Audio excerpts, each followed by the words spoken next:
Welcome back to Now Let's Be Honest. I'm David Tate, and today we are going to be breaking down The Chosen's most controversial scene thus far, and we're going to be talking about the death of Ramah. So let's get to it.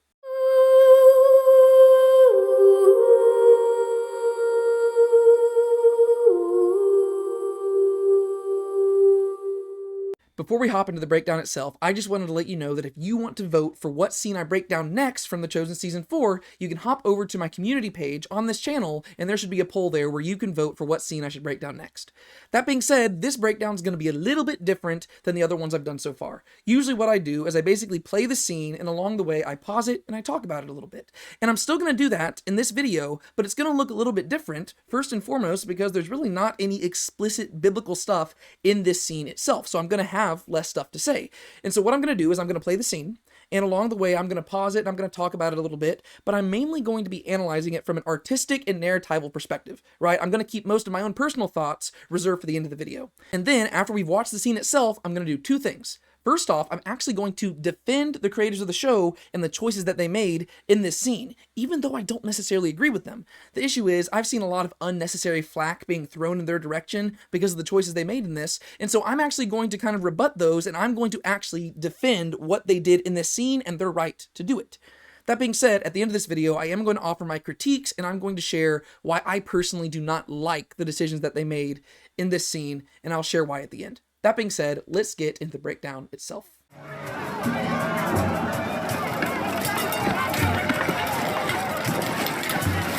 Arrest Jesus. No, Dominus. Arrest Jesus of Nazareth, Gaius. No, Arrest Jesus, or you will hang. I will not. Julius! Arrest this man for dereliction.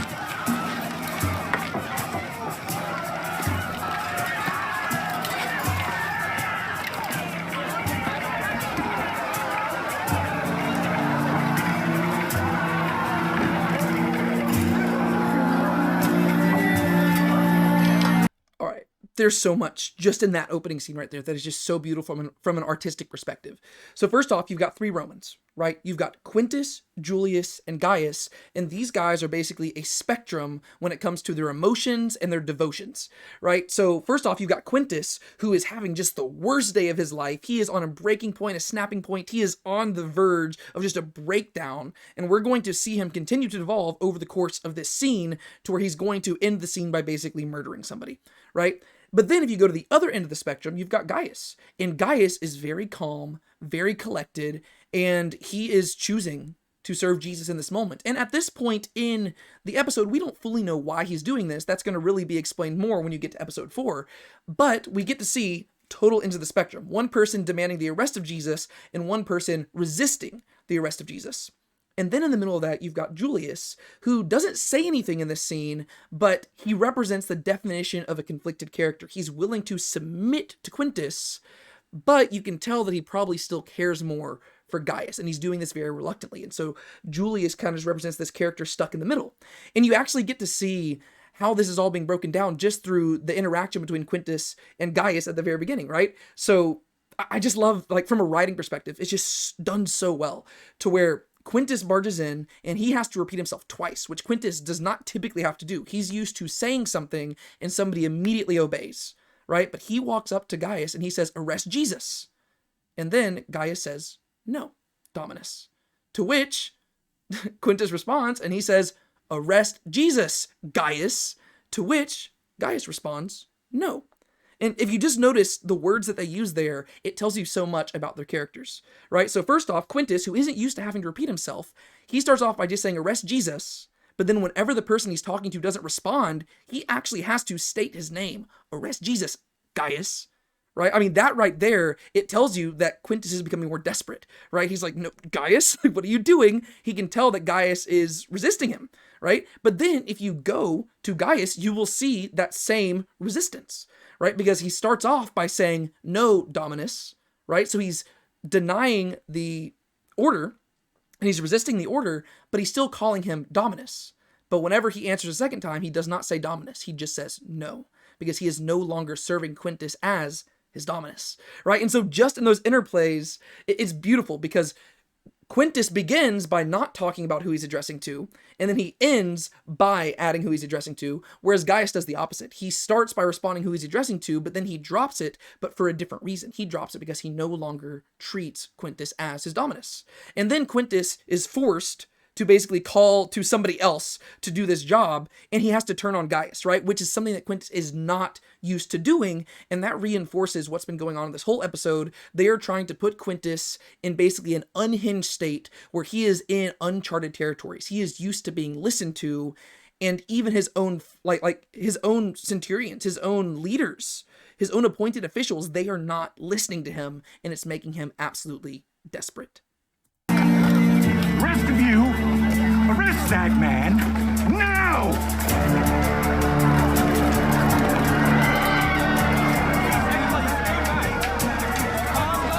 Again, I say... Master. It's bad. We have to go. Let's go. This way.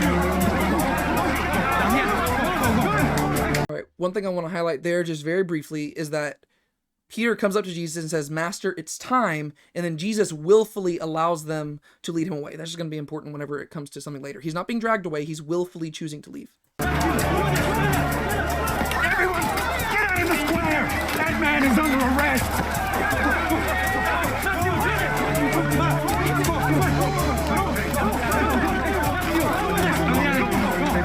Stay away! Stay back! What are you doing?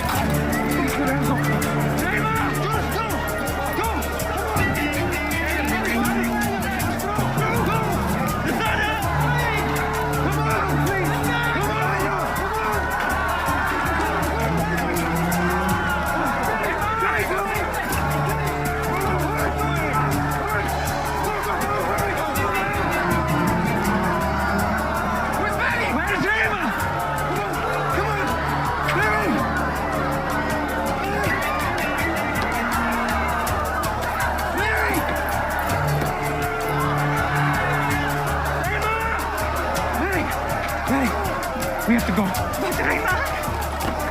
You! Where did Jesus go? All right, right there, a few things we got to mention. First off, we see that not only is Quintus in an unhinged state, but Thomas is also losing his cool a little bit, right? Thomas is usually very cool and calculating, but as of this episode, Thomas has more than himself to be concerned about, right? He now has this woman that he is planning on marrying, and he's very deeply concerned for her, and he can't find her, and he's desperately looking, and it's making him not think straight, or not think clearly either, right? And so him and Quintus are both, they're still on two totally different ends, because Quintus is out for blood, whereas Thomas is out to basically save somebody, but ultimately it's not going to work out for him. But what I'm highlighting is that neither of them are in clear emotional states, and that's going to probably explain a little bit of what Thomas does later that it frustrates me a little bit, but I think it's explained a bit by his emotional state.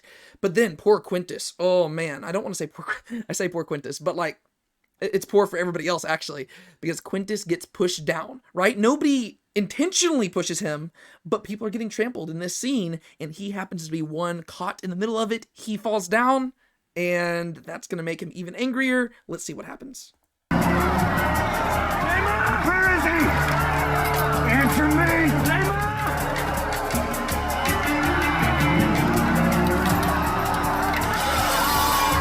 Where's Jesus? Where is he?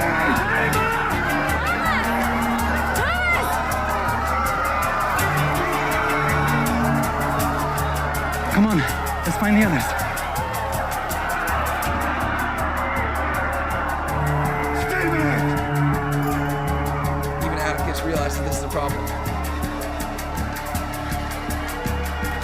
Where is he? Stop!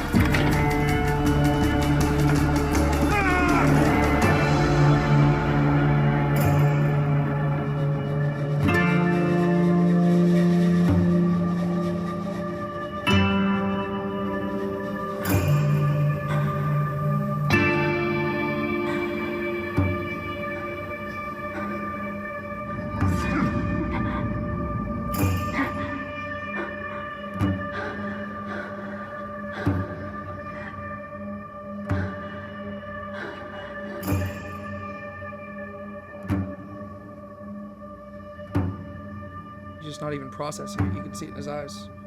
Fantastic acting.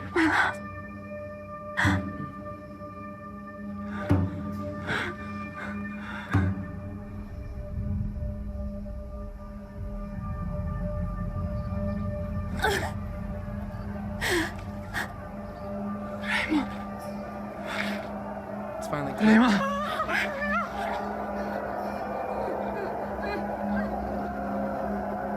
All right, real quick, I'm just going to pause it. I don't like what they did in this scene, but I can't help but get chills at watching it because it is filmed really, really well. You can tell that they put a lot of work into this. Just working with crowds in general has got to be very difficult. And the execution, pardon the pun, the execution of this scene is just done really, really well. From a dramatic perspective, it's got all the right beats, the music there, the acting, everything.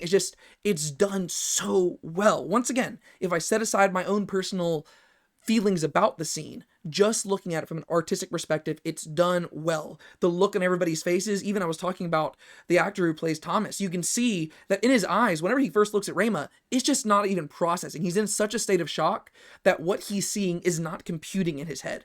That's so good. That's something that's missing in a lot of movies, right? Or TV shows. Whenever people see somebody get killed, like unexpectedly or something, people are just like, like they start freaking out. Whereas in reality, if something like this happens, something so unexpected, you'd probably respond exactly how Thomas responds right here. He just looks in a state of just like, he doesn't even look confused. He just looks like almost passive. It's almost like literally this is not making sense to him and his mind is not processing it. And I just thought that was done so well. And then finally when it clicks, it just says Ramah. And it's like, oh no, what is happening? Like just from an artistic perspective, done super well.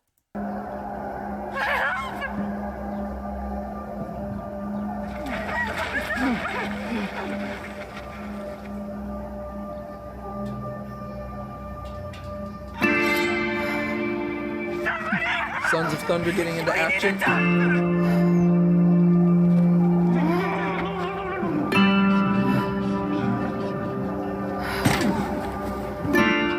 So Quintas's response here is very interesting to me because he evidently drew blood on purpose.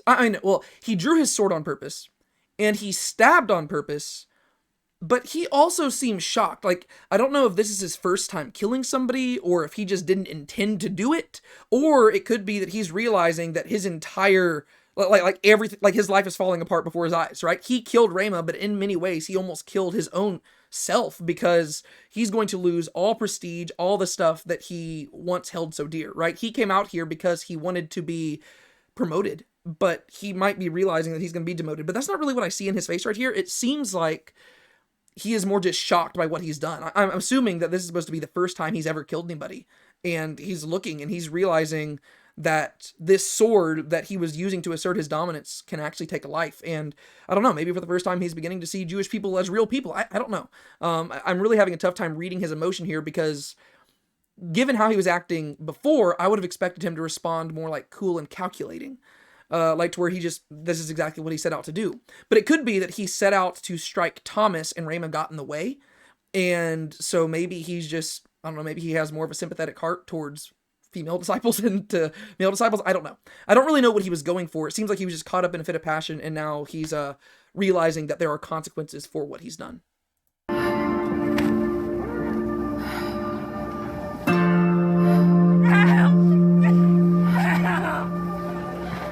Z, get him back to the house without anyone seeing. I will wait for the others.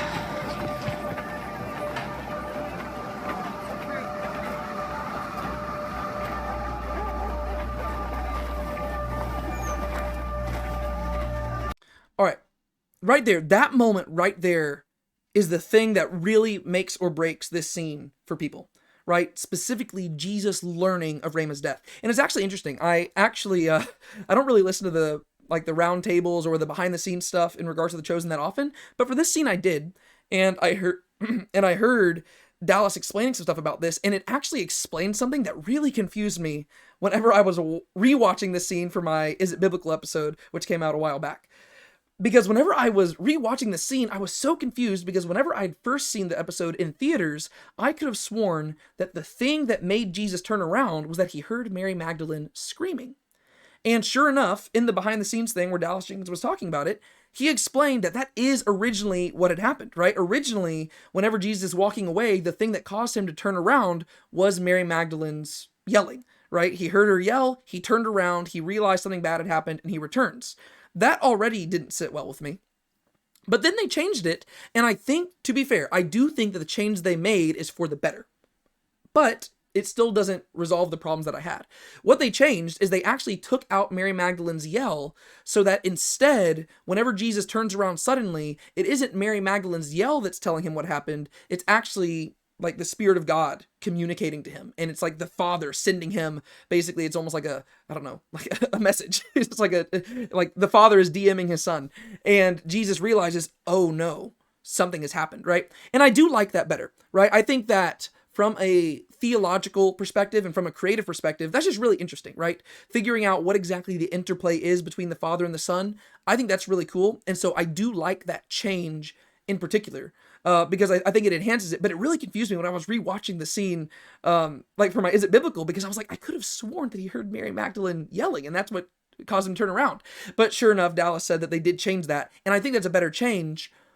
But that being said, it doesn't resolve all the issues that I will have with it. We'll talk about that later. Once again, I'm just looking at this from an artistic perspective, but I do like that, right? I do like the idea of exploring exactly what it looks like between, this is exploring the hypostatic union of Christ. Christ being truly God, truly man. What did that look like? We know that he set aside certain faculties whenever he came to earth, and one of those was his all-knowingness, right? His omniscience.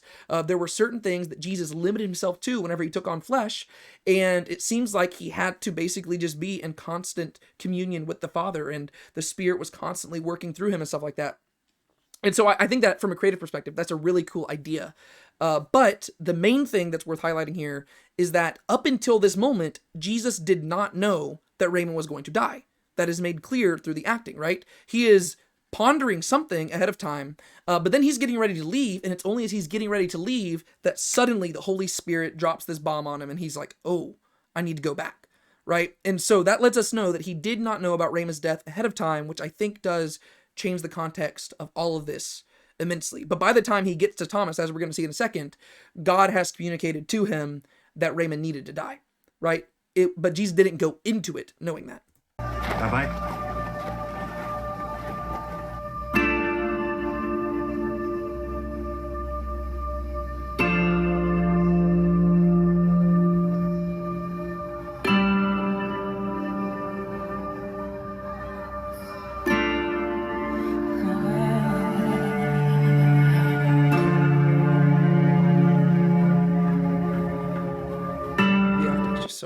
It's done so well.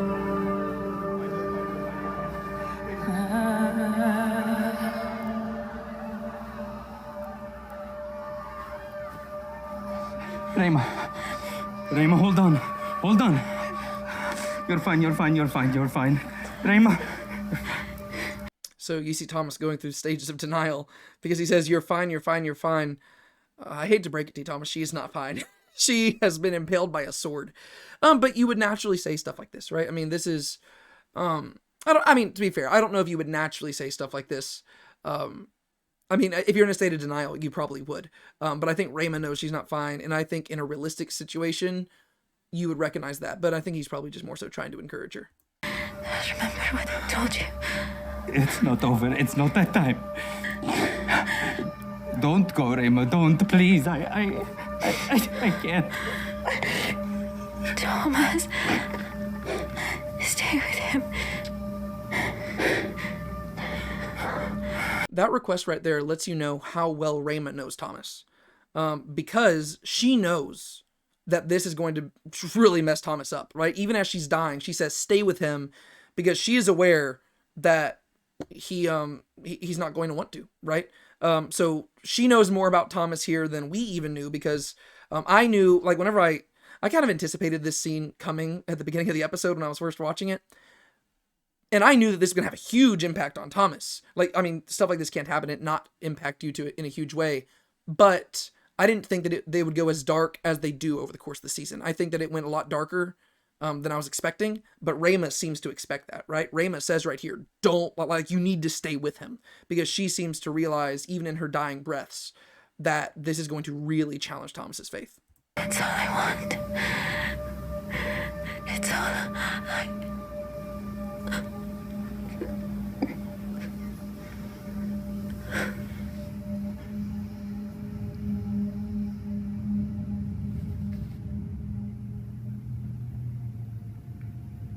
Rama. Rama. Rama.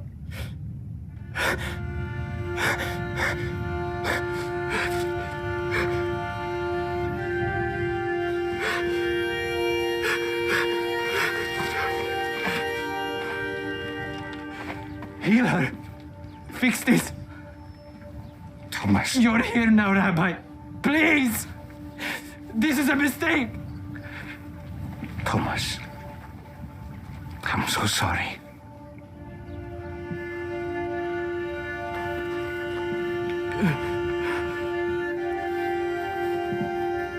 Rabbi, you don't have to let this happen. Just take it back. Just take it back. All right, so there's a few things that we can mention there. Really, all of this scene, it calls back to season 2, episode 3, right? Remember that scene, the episode that opened up with that really long shot, and it was the scene, the episode that featured all the disciples sitting around the campfire and stuff like that. It's the one where Matthew and Simon really got into it. There's a few interactions that we got in that episode that are really telling for this right here, because whenever Thomas was talking to little James and he said, you know, what is your malady? And they begin to talk about little James's limp and stuff like that.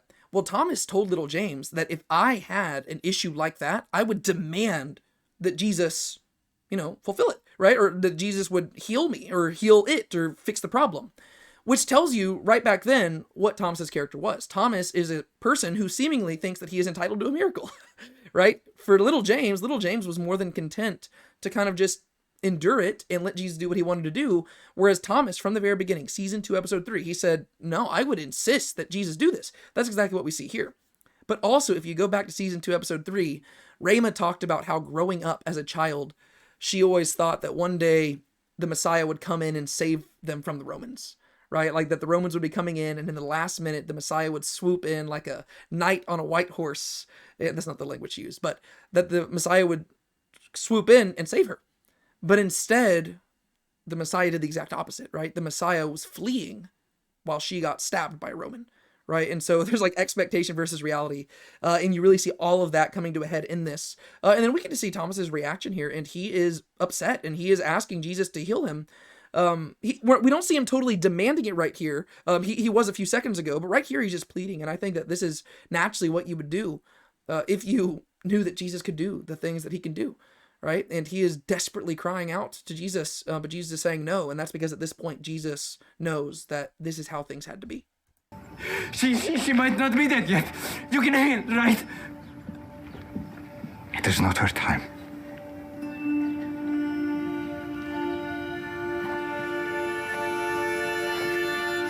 I love you, Thomas.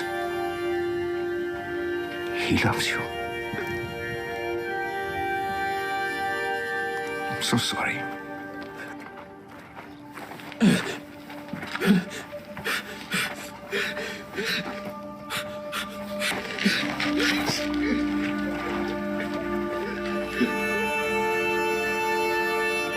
I mean, Thomas's reaction here is, I mean, it's exactly what you would expect, right? I know I've said that I don't like how they've handled the rest of Thomas's character here because I think it's dragged on for quite a bit. But, I mean, to be fair, in this moment right here, Thomas's world has just fallen apart, right? I mean, he was looking forward to marrying the girl of his dreams, the one that he's been wanting to be with since the first time we met him in the show back in season 1, episode 5. He's wanted to be with this girl. And they were finally taking steps towards this. They were planning their wedding, and then all of a sudden it was ripped from him. I'm currently engaged, and I'm trying to put myself in Thomas's shoes here, and this would be heartbreaking, right? This would be absolutely mind-shattering. And so it's understandable why he's reacting this way. It'd just be terrible. I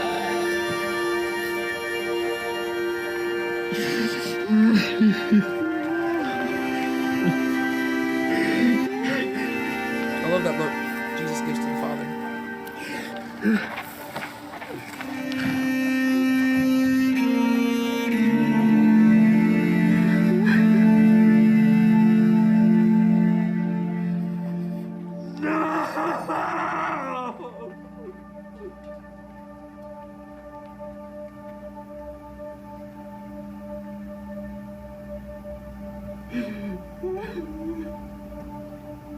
And so there you have it. There is the scene, and that is the most controversial thing that The Chosen has produced thus far. They killed off one of their main characters in the show. To be fair, it is not a biblical character. This was a fictional character created for the purpose of the show. But from the moment this happened, man, oh man, people were going wild. And so like I said at the beginning of this video, there's two things I want to do going forward. First off, what I want to do is I want to actually take some time to defend the creators of the show and defend what they did in this, and actually look at some scriptures and just kind of examine some concerns that I've seen people have about this. And then after I do that, I do want to go and share my own personal critiques and why I personally am not a huge fan of this, despite the fact that the scene is artistically done really, really well. Now, first and foremost, what I do want to say is that there is the faintest form of a biblical precedent to what we see happen in this scene. We don't have anything in the Bible where one of the followers of Jesus is brutally murdered by the hands of a Roman during his ministry. We don't have anything like that. But if you go to Luke chapter 12, verse 1, we do read this. At this time, after so many thousands of the crowd had gathered together that they were trampling on one another, he began saying to his disciples first, "Be on your guard for the leaven of the Pharisees, which is hypocrisy." Right? And so what we see in Luke chapter 12 is that there were instances, or at least one instance, where so many thousands of people had gotten together to listen to Jesus that people began to trample on one another, and it was a very dangerous situation for those involved. And sure enough, whenever you actually go to the sermon that preceded all this, we actually see that they were adapting a lot of Luke chapter 12. So that's where they kind of got this idea. But like I said, the Gospels themselves do not give us an instance where one of the followers of Jesus is brutally stabbed by a Roman. There's nothing like that, right? But I have seen some people look at the scene and they say that it is a blatant contradiction of what we see in Scripture. And there are mainly three scriptures that they cite to prove this. All of them come from the Gospel of John.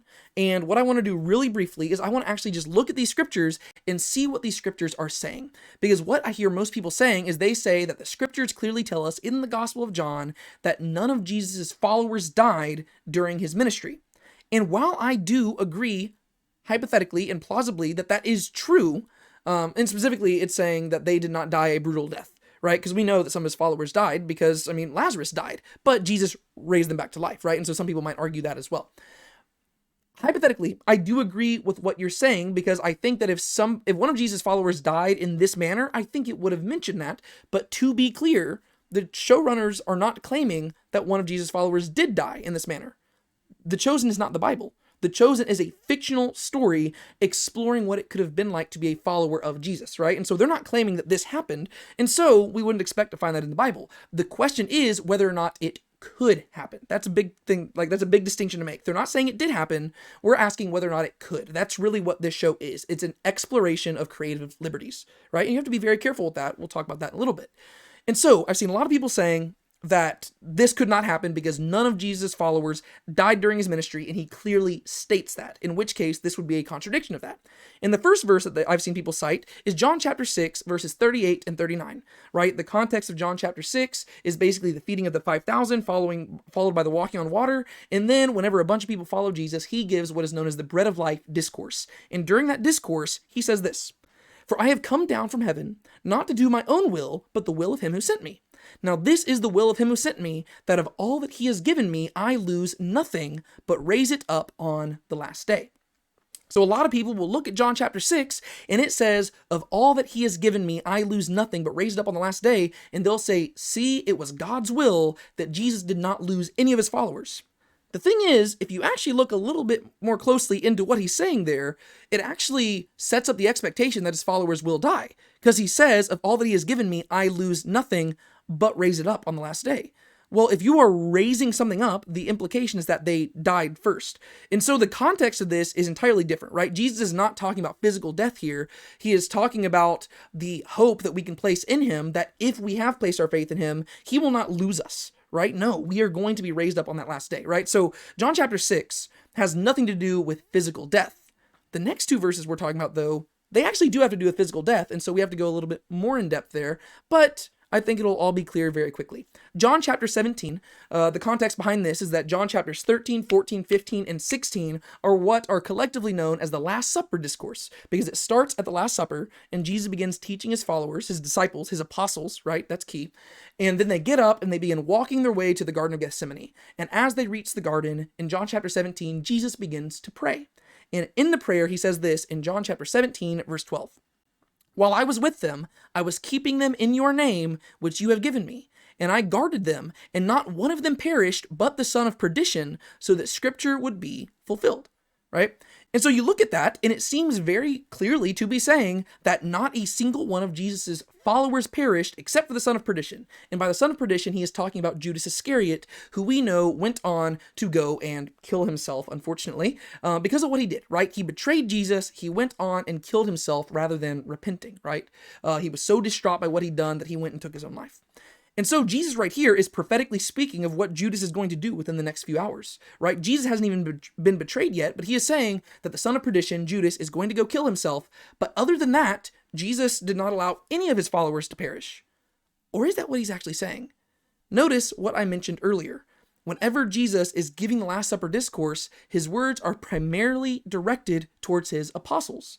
And if you examine the context of John chapter 17, Jesus is not yet praying for all believers. In this context, he is specifically speaking about his 12 apostles. And what he's saying is that he has not allowed any of the 12 to perish except for one, the son of perdition.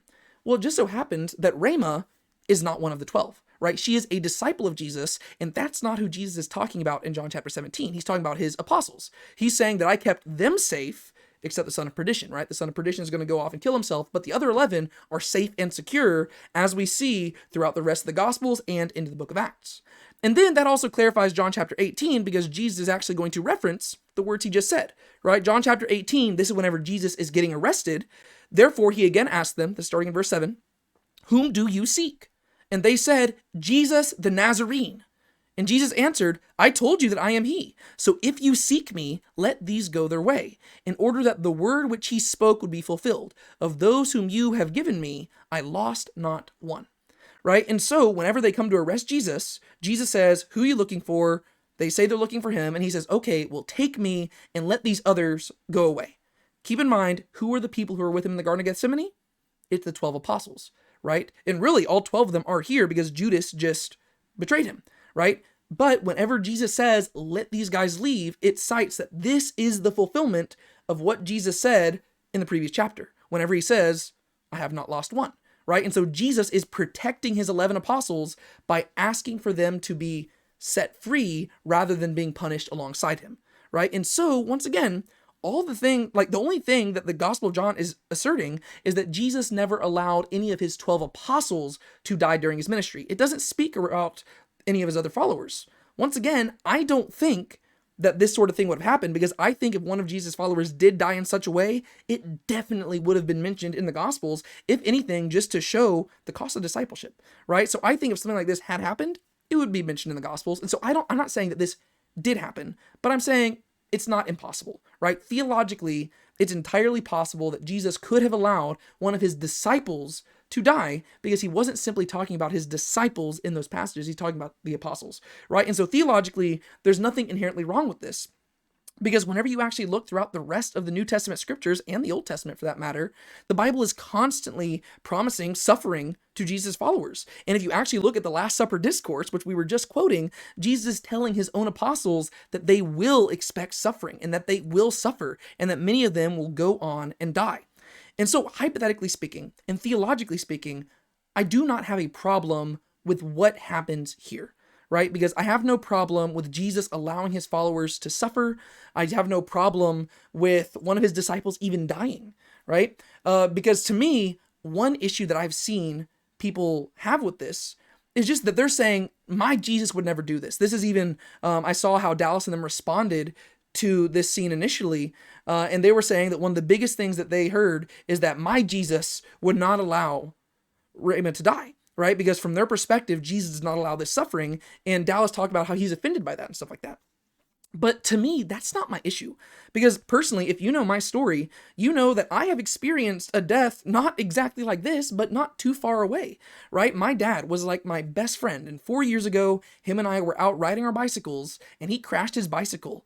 And he died in my arms, right? It was just a very sudden event, very quick. I was with him, having a good time, laughing, and then 10 seconds later, he was dead and in my arms, right? So I totally understand that God will take away people from us, and he will allow people to die, and he will even allow people to suffer, right? My mom and I, see, we still have to work through all the stuff that happened 4 years ago, right? It was a tragedy. But throughout all of that, I was never angry at God, and there was not a single moment where I got angry at God for what he had done, because my theology is totally consistent with that, right? My entire life, I've been reading the Bible, and the Bible set up this expectation that followers of Jesus will be challenged in different ways. And so to me, I was totally comfortable with the idea that I might have to suffer one day. And so whenever my dad died, I didn't get mad at God. I wasn't frustrated, right? I understood that the Lord can give and the Lord can take away. Blessed be the name of the Lord. And I grieved my dad, and I still grieve my dad. But what I'm trying to prove here is that I do not have a single problem with the idea that God allows suffering, right? Because God is good. He can do what he wants. He is the creator of the universe. And what I'm trying to prove here is that there's nothing theologically implausible about Ramah's death, right? And so, while I don't agree with the choices that were made in the scene, and while I don't particularly find it very wise that they made these decisions, I will defend the creator's right and the showrunner's right to present these scenes as they are, and I will defend their artistic liberty in depicting them the way that they are, because they have clarified this show is not the Bible. This show is fictional, right? And so, from a creative perspective, sure, they can explore this stuff, and I will defend their right to do it, even if I don't agree with it, and even if I think it's unwise. And I think that, as Christians, we need to strive for unity in all these things, right? We need to have a disposition of grace, even when we disagree with people on certain things. That being said, there's my defense. Now I want to get into the issues that I actually have with the scene, and I've actually broken this into 5 different things, right? I've got 5 different critiques. The first one is practical. The second one is contextual. The third one is theological. The fourth one is narratival. And the fifth one is evangelical, right? Those are my 5 reasons I've got. And I'm going to go through these one at a time just so I can explain to you what my actual issues with the scene are. Once again, theologically, it's all plausible, but I still do have issues that make me think that this wasn't the best creative decision to make from an artistic perspective, and just from a Christian perspective, honestly, if I'm just being totally honest. And people can disagree with that, and I'm totally willing to have discussions about this in the comments. And I think it's actually good for us to have discussions like this, right? We shouldn't just be, constantly turning against one another as Christians. If we want to strive for unity as a church, we need to be able to disagree in a healthy manner, right? And so here are my 5 critiques that I have, and the reason why I don't really like what they did in this scene. The first one, like I said, is practical, and that's because in the context of the show, I think that her death was super easily avoidable, right? I don't think that this was a death that was necessitated by the events in the show, and there's several different reasons for this, right? One, just broadly speaking, the context of the scene itself is that Jesus decided to confront the religious leaders at this place and at this time, whereas throughout previous episodes and over the course of later episodes and through previous scenes within the episode, it's been established that Jesus is allowed to preach outside the city limits of Capernaum, right? He doesn't have to be preaching in the city limits of Capernaum, and we have very good reason to believe that if he were literally to just go outside of the city limits of Capernaum, this same crowd would have followed him there, and the religious leaders probably also would have followed him there, and he could have communicated this exact same sermon to the exact same crowd with the exact same opposition all outside of the city, in which case the Romans could not get mad. Right? Because as we see later on in the show, Jesus goes around preaching, and you don't have Romans constantly chasing after him, right? In the context of the show, the Romans have clarified that, Quintas has clarified that he wants this stuff out of his city. And so if Jesus literally just went outside the city and they all announced, hey, by the way, Jesus is going to confront the religious leaders outside the city, I can guarantee you the religious leaders would have showed up. I can guarantee you the crowds would have showed up, in which case all of this could have been avoided. Right? And that is simply just a practical way where this could have just all been different, right? But then in addition to that, let's just say hypothetically the scene is the same in and of itself. Ramah didn't have to die, because Thomas, as we've seen, is a very smart and strategic person, right? He seems extremely concerned about Ramah's safety throughout this whole thing, but then the moment he finds Ramah, what does he do? He actively guides her into an open area right in front to cross paths with a Roman guard who has his sword drawn. That doesn't really line up with Thomas's character, if you ask me, right? Thomas is a super smart guy. And this is where I was saying that Thomas's emotional state in this moment could affect things, right? Because Thomas isn't thinking straight. He's in shock, he's nervous, he's scared, he's worried about Ramah. And so you could say that he's not thinking straight, he's just trying to get her to safety, but that's also my issue, right? If Thomas's main concern is Ramah's safety, you would think that he would choose to not actively guide his fiancée into an area where there is currently a Roman with a drawn sword, right? And you can't say that Thomas didn't see it, because that's the reason why they're all freaking out. They are all freaking out because there is a Roman going crazy in their midst with a sword drawn. And so I think, just practically speaking, this was very easily avoidable. It was not a death that was necessitated. And if it was something that was necessitated, I would have less problem with it, right? If the context of the show and if the different dynamics within the show made it to where this death had to happen this way, I would say it's a lot more just narratively justified. But I can just think off the top of my head of several different ways where this could have been avoided. And so to me, that is just one critique I have of it, right? I know you could say, well, this is how it had to be. Well, because that's how the showrunners wrote it. I get that, yes, but it seems like it's almost forced drama, right? Because it didn't have to be this way. The people just have to be smarter, right? It's almost like you're watching a horror movie and you're having to set aside, there's like a suspension of disbelief, right? Where you're having to be like, okay, I'm in a horror movie. These people are going to do dumb things. I expect that in a horror movie, but whenever you're putting that much stakes on a biblical show, it seems kind of weird, right? If this could have been avoided by people just making slightly smarter decisions, that to me is a little bit frustrating. The second issue that I have with this is contextual. The contextual issue that I have with this is that it seems like what happens with Ramah's death here goes against the entire purposes of Jesus' sermon as established in the context of the show. Because as we saw earlier in the episode, whenever Jesus is meeting with everybody at Simon Peter's house, it's so fun to be able to say Simon Peter because he's finally called Peter now. But whenever he's meeting at Simon Peter's house and he's talking with Eden, he clarifies that the main reason he is going to give this sermon is because he wants to convey to the people and to the religious leaders that he is a better leader than the Pharisees are, right? Jesus himself clarifies that is the whole purpose of this sermon. The singular purpose is that Jesus wants to prove that he is a good leader, and not only a good leader, a better leader than the religious leaders they have, right? That is his main purpose.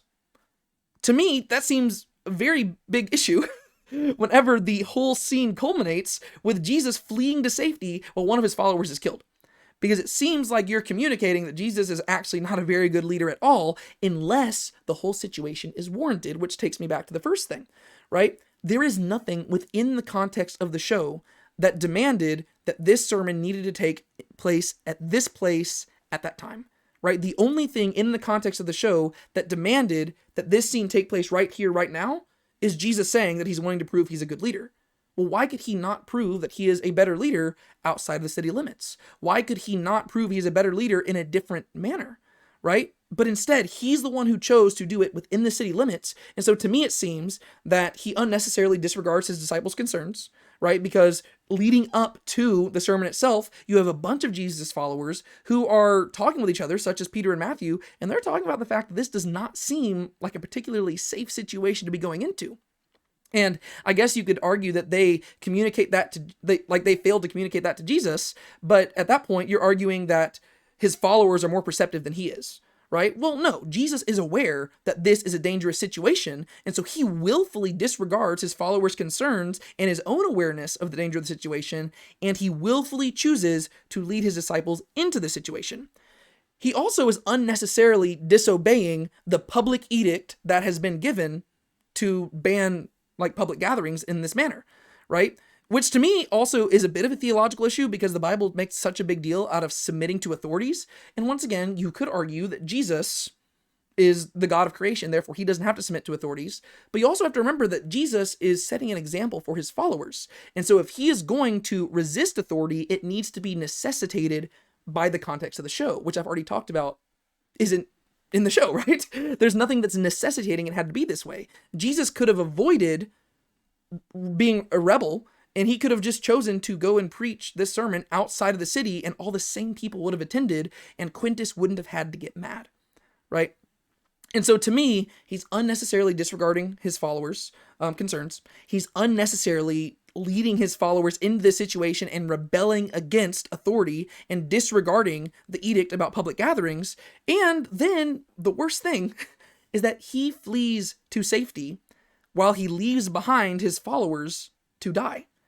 Right? To me, that is not the definition of a good leader, right? To me, if Jesus is wanting to prove that he is a good leader, he should be the one stepping in front of the blade. And once again, in all of this, you could argue that Jesus knew Ramah had to die, and therefore he did all of these things according to his own sovereign knowledge of what needed to take place.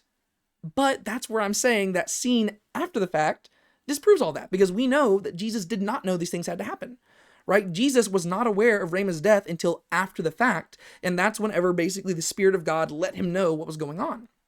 And then he turns around and returns to the scene.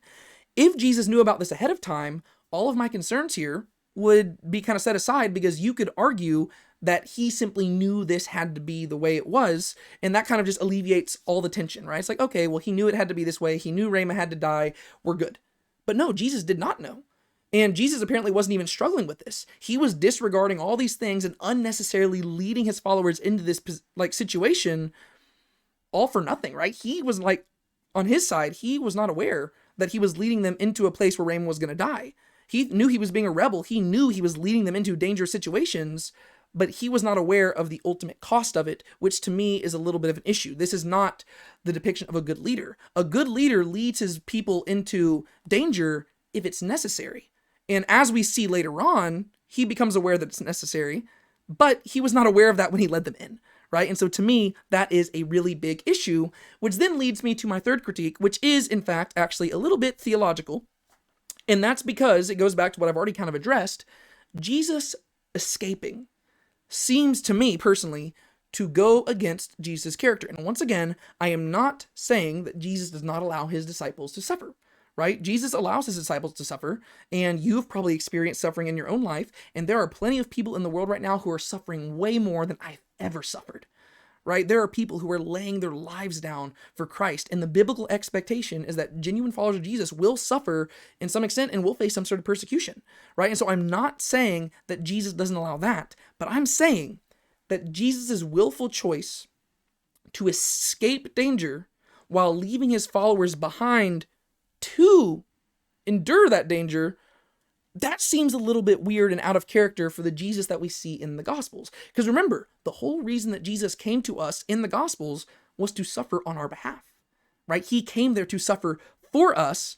And so while having one of his own followers die prior to his own death isn't theologically impossible, it does seem a little bit weird, because if Jesus came here to die for us, it just seems kind of odd to have one of his followers die for him ahead of time, right? Because Jesus' ministry was supposed to be a model of sacrificial service, right? Not only was he atoning for our sins, but he was setting an example for us to follow in.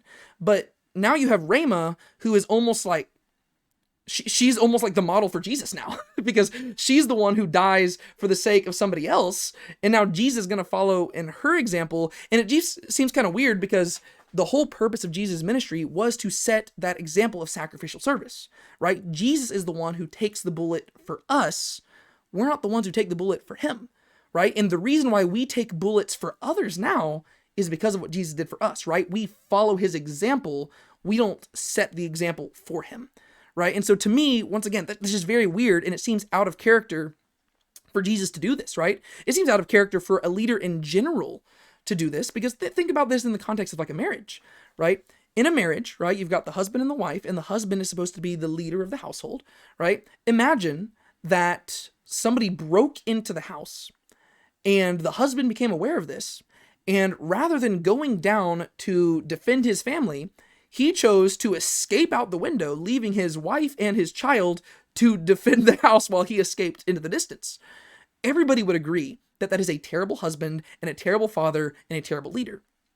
Well, in the context of the scene, that's exactly what Jesus is doing, right? Jesus is going into this situation, and he is choosing to leave the situation knowing that there's some bad stuff going on. There's literally Romans coming after him, and shortly after, there's going to be a Roman who draws a sword, and then one of his followers dies, right? Jesus is the leader who escapes to safety while his followers suffer in the background. And to me, that isn't very good leadership. And once again, that goes back to the whole contextual issue. The whole reason Jesus set this sermon in motion, as he explained in the episode, was to prove that he's a good leader. And not only a good leader, but a better leader than the Pharisees. Well, I don't see the Pharisees doing this, right? The Pharisees are not getting their followers killed for the stuff that they're doing.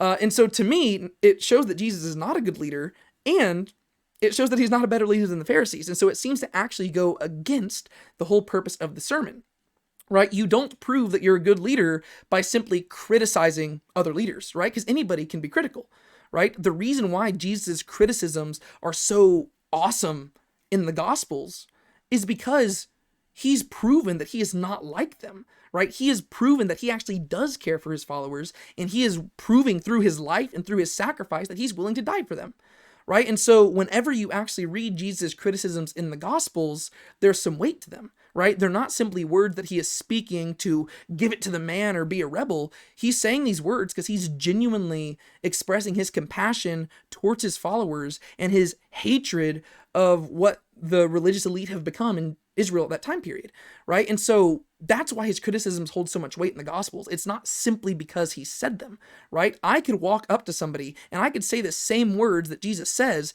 That does not prove that I'm a good leader. You prove you're a good leader by your actions, not simply your words. And so Jesus is criticizing them for being bad leaders, but then in the same context, he escapes to safety while one of his followers dies. It's just a very bad look from an optical perspective. My fourth criticism is from a narratival perspective, and this one is speaking more in regards to the impact that it has on Thomas's character. And what I mean by that is this. From a narratival perspective, it seems like what we're exploring with Thomas's character here is stuff that we've kind of already explored in the context of the show on several occasions, right? Because what we're seeing explored here is the idea that you can make a request of God and have it denied, right? And to be fair, that is a very cool thing to explore, right? That is a very important concept that people need to understand. But if you've got a 7-season show and you are only depicting certain elements of the Bible and you're having to choose what to depict and you're choosing what fictional storylines to embellish, you would expect that there would be a little bit more variety in regards to what's being depicted here, whereas we've had this same message shown to us several times in the show already. We had it with little James, right, at the beginning of season 3, where little James comes up to Jesus, he asks for healing, and Jesus denies it to him, right? So we already have it there. At the end of season 3, we have it with Simon Peter, right? Simon Peter basically goes through the same thing in season 3 that Thomas is going through here, except Thomas is handling it a lot worse, which is crazy because I was already annoyed with how Simon Peter was handling it back in season 3, right? Because Simon Peter, he lost his baby and Jesus did nothing about it. And Simon Peter was mad and he was frustrated, but then he talked with Jesus and it was all resolved. Whereas with Thomas, nothing is being resolved throughout the whole course of the season. And so to me, that is a little bit frustrating. And we'll talk about this in a second, but things aren't going to be resolved anytime soon. They simply can't be based off of what they're doing. And we've also seen this explored with John the Baptist, right? John the Baptist, he wanted to know why Jesus, like why he was still rotting away in prison while Jesus is gone doing his other stuff. And Jesus just let John die in prison. And we've seen this impact the disciples, right? The disciples themselves, the apostles, they've been dealing with the heartache of losing John the Baptist. And so on several occasions throughout the show, we have already explored the concept of asking Jesus for something and getting that request denied. And we've seen different people handle that in different ways. And you would expect that the people who are watching this in the context of the show, they should be learning these lessons. But instead, you have Thomas at the tail end of all of this experiencing the same thing, yet he handles it so much worse. And once again, you have to remember that Jesus picked these apostles to be the foundations of the church. And I'm not saying that they're all perfect. None of them are perfect, right? Even Peter himself, the leader, he's going to deny Jesus 3 times. We're all capable of crazy things. I mean, think about David in the Bible, right? David was a man after God's own heart, yet look at the things he did.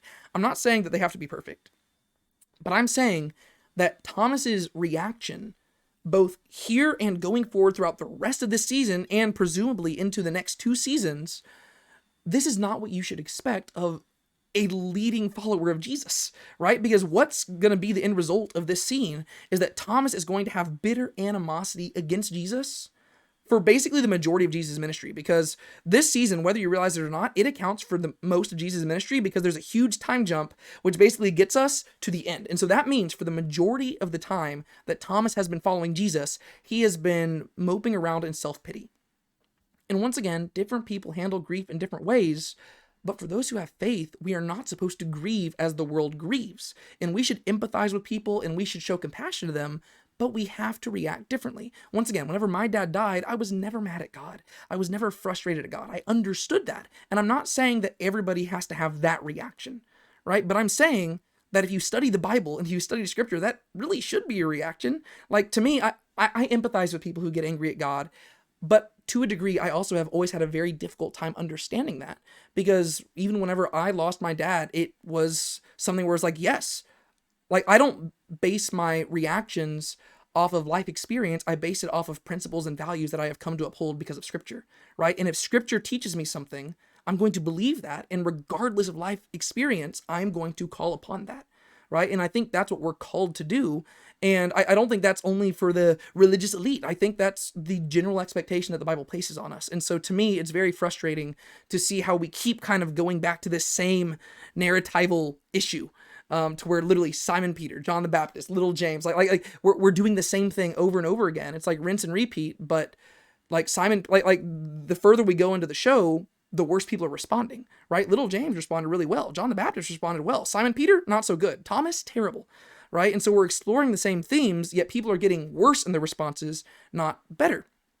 And then further, I think it also kind of cripples Thomas's character, right? Because from this point forward, presumably till the end of the show, until like season 7, Thomas is a totally different character. And if you've actually read the novelization of season 4, it's even worse. He's like going and getting drunk and all that stuff. It's like he's crippled as a character, and he's basically turned into emo Thomas from this point forward, right? And to me, that is a little bit frustrating from a narratival perspective. And honestly, as much as I don't like it, I think we're going to be stuck with it, because the way that season 4 ends, spoiler alert, is that we end on Palm Sunday with Jesus entering into Jerusalem. Well, Jesus is going to resurrect the next Sunday, right? 1 week later. And that's not going to be till season 7. And so unless you're going to tell me that they're going to resolve all of these issues with Thomas over the course of the next 5 days, and then he's going to have another reason to doubt Jesus later, it seems like this is going to be the Thomas that we're stuck with over the course of the next 2 seasons. He's going to be a Thomas who is moping around. And I think that there's not really a believable way, like based on the way that Thomas is reacting at the end of season 4, I mean, there's no way that guy is going to be suddenly fixed within the next 5 days, right? Because he is so in the depths of depression. It's like that you don't just immediately like go from one to the next, right? And then it would be weird to have him delivered from that and then all of a sudden like become doubtful Thomas again, right? And so it seems like this is the Thomas that we're going to be stuck with for the majority of the show, right? For the rest of season 4, season 5, season 6, and we're not going to see the resolution to it until season 7. And this is probably my biggest frustration from a narratival perspective. I think that this misrepresents Thomas's doubt. I've talked about plenty of times on this channel that I think that Thomas gets a bad rap all the time, because he goes down in history known as doubting Thomas, rather than going down in history as the apostle who for the very first time called Jesus my Lord and my God, right? History knows Thomas as doubting Thomas, mainly because I think people find it relatable. But whenever you actually examine the scriptures itself, it's not very warranted, right? Because whenever you actually look at the scriptures, the reason why Thomas doubts is not, like, he's not doubting Jesus' character, right? What he's doing is he is doubting Jesus' resurrection, which is very understandable. And if you actually examine the context, every one of the apostles doubted Jesus' resurrection at first, right? Literally every single one of them except for John doubted that Jesus had resurrected. The only reason the other guys were not doubting at the same time as Thomas, in the context of the Gospel of John, is simply because Jesus appeared to them at a time when Thomas was not there. That is the only difference, right? So all of them doubted equally. Thomas simply was not present at the time that Jesus appeared to them the first time, and therefore he doubts, right? And so you could say, well, he still doubted even though they told him. Yes, I get that. And so there is a little bit extra layer of doubt, but I think that he gets an unfortunate rap about this. And the nature of his doubt is very different than what we see in the show, right? By the end of this season, Thomas is severely doubting Jesus' character. And once again, if you read the novelization of it, he is saying that he doesn't want to follow Jesus. He doesn't want to live anymore. And he just does not think that following Jesus is worth it. That's a very different Thomas than we see in Scripture, right? The Thomas that you see in Scripture, he's more pragmatic than he is skeptical, right? Like he's just a very practical person, as more than he is a doubter, right? He's not depressed by all this stuff. We only see Thomas speak at 4 different times in the Gospels, and it's all in the Gospel of John. And whenever you actually examine the things that he says, he's a very practical person, right? The first time we see is in John chapter 11, verse 16. This is the context of Jesus saying, we're going to go down and visit Lazarus. And Thomas responds and says, let us also go so that we may die with him, right? So right off the bat, you see how the way they depict that in the show is different than how you kind of read it in the Gospels, right? Because in the show, spoiler alert for a few episodes from now, whenever Thomas says that, basically, it's just him voicing that he wants to go and die, right? Because he is so distraught over what has happened with Ramah that he says, you know what, let us go die with him. And whenever he says him in the show, he's not talking about Jesus, he's talking about Lazarus. Whereas in the context of the Gospels, it's hard to figure out exactly what Thomas is going for, but at the very least, what he is saying is that he is willing to go and die with Jesus. He is voicing a little bit of doubt there, because he seems to think that when Jesus goes down to like the area near Jerusalem, he's going to die. But he's saying, I'll go die with you, right? The idea is like, I'm with you to the end, right? And so, yes, there is a little bit of skepticism and pragmaticism. He doesn't see how this is going to end well, but he is voicing that he is with Jesus to the very end, which I would say is actually a positive portrayal of Thomas. The next time we see Thomas speak in the Gospels is in John chapter 14, and this is whenever Jesus is at the Last Supper. He's announced that he is getting ready to leave, and he's saying that y'all are going to follow me later on. I'm going to prepare a place for you. And Thomas responds, and he says, Lord, we do not know where you are going. How do we know the way? Once again, very practical question, right? Thomas wants GPS coordinates. He says, you said you're leaving. You said we're going to follow. How do we get there, right? Once again, when you look at the context, we see that Thomas is having a tough time understanding Jesus and stuff like that, but it's still a positive depiction of Thomas, right? He's just really curious. He's like, I don't get what you're saying, right? It sounds like you say you're going to die, but like, how do we get there, and why are we not allowed to join you now? He's just confused, right? He's a very practical person, not necessarily skeptical, and really far from being the doubting and depressed Thomas and emo Thomas that we see in the show. The next time that we see Thomas speak in the Gospels is John chapter 20, right? Verse 25. Unless I see in his hands the imprint of the nails, and put my finger into the place of the nails, and put my hand into his side, I will not believe. That is the phrase that gives him the name Doubting Thomas. And it's warranted, right? Because yes, he is doubting in this moment. But like I mentioned before, he's not doubting really much more than the other apostles did, right? He's simply saying, I want to see him, right? Which I'd say is pretty cool. And whenever Jesus shows up to Thomas, he does not rebuke Thomas. Instead, he admits that, like, yeah, he says, here I am. But then he gives a blessing to those who have believed without seeing, right? So he's not rebuking Thomas, but he says that there is an extra challenge that comes from believing without seeing. And so he's actually admitting that what Thomas was going through was difficult, and it is difficult to believe without seeing, and that's why there's an extra blessing on those who don't, right? But the main thing that the Gospel of John is trying to convey about Thomas, whenever you get to the end, his final words that he speaks in the Gospel, John chapter 20, verse 28, the moment he sees Jesus, he falls down and says, my Lord and my God. Right? In the Gospel of John, Thomas's words are the climax of the Gospel, right? The whole Gospel of John, the main purpose of it is to demonstrate the deity of Jesus.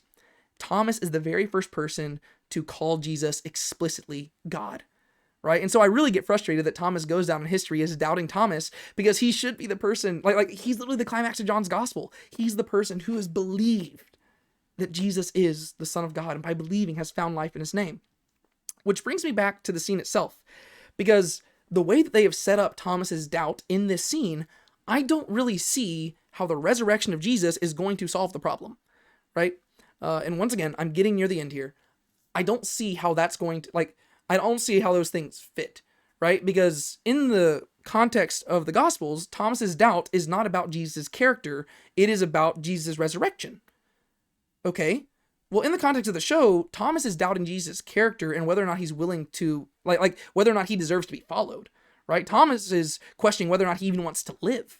I don't see why Jesus coming back to life is going to fix that problem.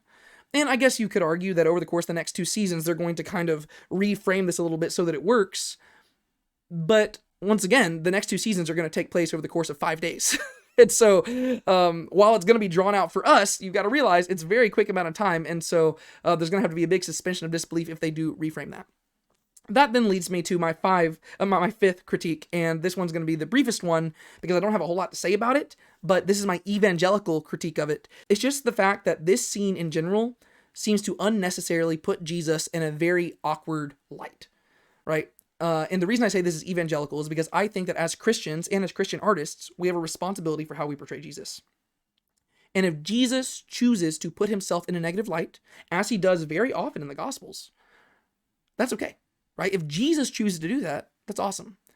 But if, as Christians, our goal is to glorify Christ and to, point the spotlight on him, I question why we would ever want to put Jesus in questionable circumstances that he did not himself put himself into, right?